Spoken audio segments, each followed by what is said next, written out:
All right, hey everyone, Jeff here at StopThePirates.blogspot.com, 9/27/17. I want to talk a little bit about the Depository Trust Company in New York City, and most people have probably never heard of it, but it's a clearinghouse for securities. The general public has no knowledge of what the DTC is, or what it actually does, or who they are. And so how can a private banking trust company hold assets over $19 trillion and be unknown?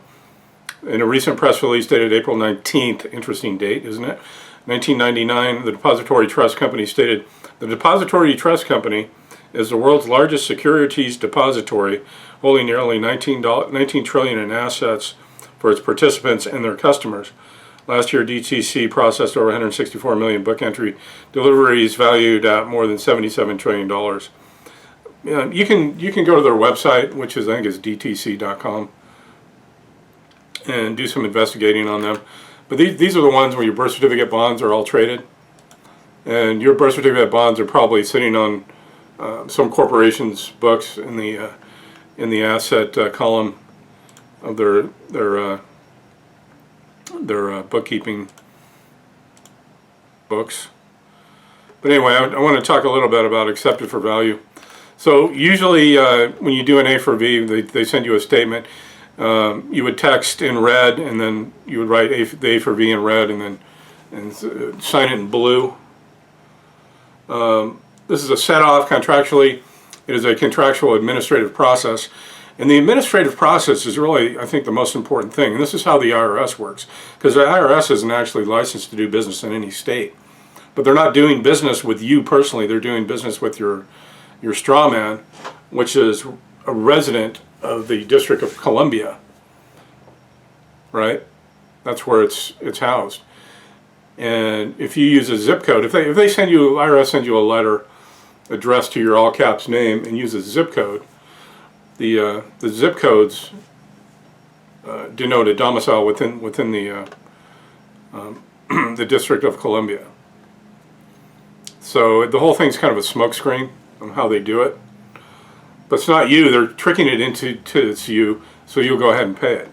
But what all you really would have to do, because you're the administrator of all these trust accounts, is just sign for it. But keep in mind too that there is no money unless you sign for it.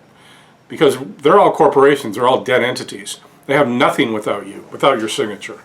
You're it. We are it. We're the creditors. When you go to the bank and you deposit your check into the bank, you're depositing yourself that money. You're loaning them that money. That's why they pay you interest, or they used to. And it's no longer your money, it's theirs. So the whole thing, I mean, you have to like rethink everything that's going on. They don't teach you this shit in the public schools. Because the public is your trust. The public is your all caps name. And you're over here on the private side, but you're living in this kind of upside down mirror reflection type world that you know nothing about. And these are the things that are happening. So yeah, they do issue bonds at your birth based on the amount of money that you're going to pay, that you're going to earn over it. They monetize your labor, and they take out loans against it. Because they figure at gunpoint they're going to get you to, fill out your forms every month, or else they'll come and take all your stuff.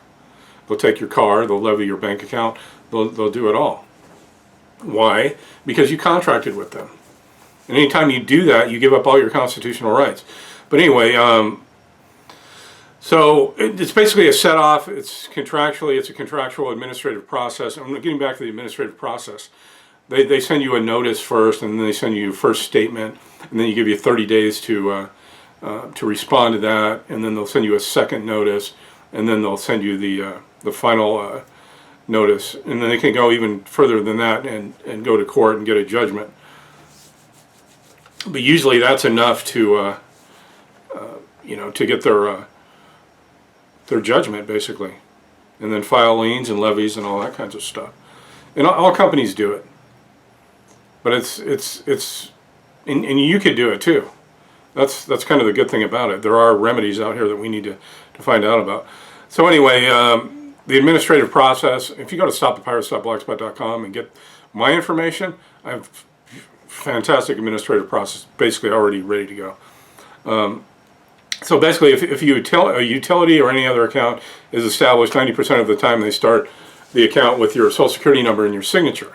Anything you put your Social Security number on and your signature, keep in mind that's going into your private trust, and everything is prepaid.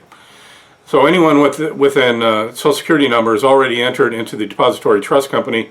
Generally, you have to be a member of the DTC to access the account. The DTC exists on both the public and the private side.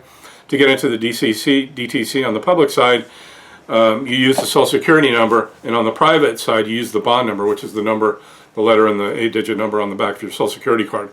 In order to pay things, you have to be a member, and on the private side of the DTC, you're using asset money units to offset liability money units and zero the account. If you attempt to pay things by going to the public side, remember your Social Security number, whatever you are paying with has to go through an SEC, Securities and Exchange Commission agent, to exchange the securitized funds with what they say they want, which is US dollar currencies, which are the public funds. US dollars, the Federal Reserve notes are actually, it's actually a lien on all of the, on everybody's labor, monetized. So if you're a member of the DTC and you write and circulate the instrument through the DTC, they debit your asset account, they wire the funds to the customer without going through the SEC broker, and they are private asset funds to set off and zero out the public liability account. If you write an instrument and pass your instrument into the public, without being a member of the DTC, those funds cannot discharge the account you're paying, except that they go through a licensed security broker. By the time they go through him or her and come back, they are liability funds, and they don't zero the account. They replace one debt with another, which is what you call a novation, which is another process too you can learn about and study on stopthepirates.blogspot.com. So that's why the utility company, if you use that process, will keep coming after you for more payments.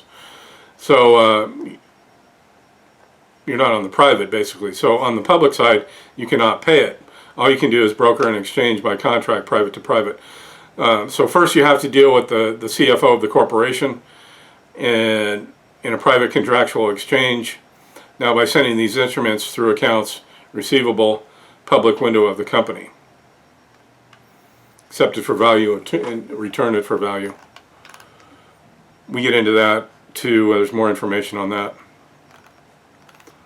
But the